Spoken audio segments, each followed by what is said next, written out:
আজকে আমি ওকে আর ছাড়বো না। তুমি এটা কি করলে? হ্যাঁ, আমি থাকতে তুমি আরেকটা ছেলের সাথে কি করে প্রেম করতে পারো? হ্যাঁ, আমার কথাটা শোনো। দেখো, আজকালকার বাজারে জিনিসপত্রের যা দাম, আমি তার জন্য আরেকটা বয়ফ্রেন্ড বানিয়েছি।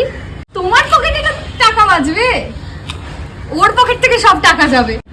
দেখবে তুমি, তোমার আজকে কি লাগবে বলো? আমার আমার ঘড়িটা খারাপ, একটা নতুন ঘড়ি। নতুন ঘড়ি? হ্যালো বাবু, তুমি কোথায়? হ্যাঁ, একটু আসো তো। হ্যাঁ, এখনই আসো। হ্যাঁ, এইবার দেখ। হ্যাঁ বলো। ওই যে চলে এসছে। বাবু বলছি, আমি একটু শপিং এ যাবো, যাবে? হ্যাঁ চলো, তোমার জন্য তো আমি সবসময় আছি। ধরা দিলে তোমার মন ভাঙা হবে গোরা গোরা। তুমি কোন শহরের মাইয়া গো, লাগে উড়া ঘুরা।